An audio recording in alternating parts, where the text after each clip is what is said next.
സമ്മറൊക്കെ കഴിഞ്ഞിട്ട് winter start ചെയ്തു. അങ്ങനെ വിൻ്റർ ഷോപ്പിങ്ങിന് വേണ്ടിയിട്ട് പോയതാണ് കേട്ടോ. പോയത് പത്താംകോട്ടായിരുന്നു. ഞാൻ ഈ കാണിക്കുന്ന പാൻറ്റൊക്കെ 100 റുപ്പീസേ ഉണ്ടായിരുന്നുള്ളൂ. അങ്ങനെ 1-2 പാൻറ്റൊക്കെ വാങ്ങിച്ചു.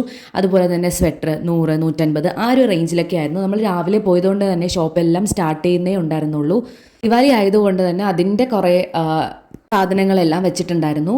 ഒരു 90% സാധനങ്ങൾ നമ്മൾ ഇവിടെ നിന്ന് തന്നെയാണ് വാങ്ങിയത്. ബ്ലാങ്കറ്റിനെല്ലാം ഈ ബ്ലാങ്കറ്റിനെല്ലാം 500 റുപ്പീസ് ഉണ്ടായിരുന്നുള്ളൂ. അത് വാങ്ങി. അത് കഴിഞ്ഞിട്ട് വിശപ്പ് വന്നിട്ട് നമ്മൾ ഫുഡ് കഴിക്കാൻ വേണ്ടി കയറി.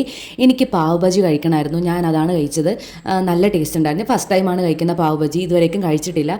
എപ്പോഴും വരുമ്പോഴും വിചാരിക്കും ഇത് കഴിക്കണം, പക്ഷേ കഴിക്കാൻ പറ്റിയിട്ടില്ല. അങ്ങനെ അതൊക്കെ കഴിഞ്ഞിട്ട് നമ്മൾ ബാക്കി ഷോപ്പിംഗ് കണ്ടിന്യൂ ചെയ്തു. ഉച്ചയ്ക്ക് അപ്പോൾ നല്ല തിരക്കായി. കാര്യം എല്ലാ ഷോപ്പും ഓപ്പൺ ആയ സമയമായിരുന്നു അത്. ഈ വെഡിങ് ഡ്രസ്സെല്ലാം 5000 റുപ്പീസൊക്കെ ഉണ്ടായിരുന്നുള്ളൂ. എനിക്ക് ഏറ്റവും കൂടുതൽ ഷോക്കിംഗ് ആയിട്ടുള്ള ഈ ഒരു ഓർണമെൻറ്റ് കണ്ടിട്ടാണ്. ഞാൻ അവിടെ എൻ്റെ കല്യാണത്തിനോ നോക്കിയപ്പോൾ 6000, 7000 ഒക്കെ ആയിരുന്നു. ഇവിടെ വെറും 300, 700 ഒക്കെ ഉണ്ടായിരുന്നുള്ളൂ. അപ്പോൾ അതിനൊരു ചെറിയൊരു റിഗ്രറ്റ് ഉണ്ടായിരുന്നു. അപ്പോൾ ഷോപ്പിംഗ് ഒക്കെ കഴിഞ്ഞു. ഇത്രയൊക്കെ ഉണ്ടായിരുന്നുള്ളൂ ഷോപ്പിംഗ്. അത് കഴിഞ്ഞിട്ട് നേരെ വീട്ടിലേക്ക് പോയി. അപ്പോൾ നെക്സ്റ്റ് വീഡിയോ വരുന്നവരേക്കും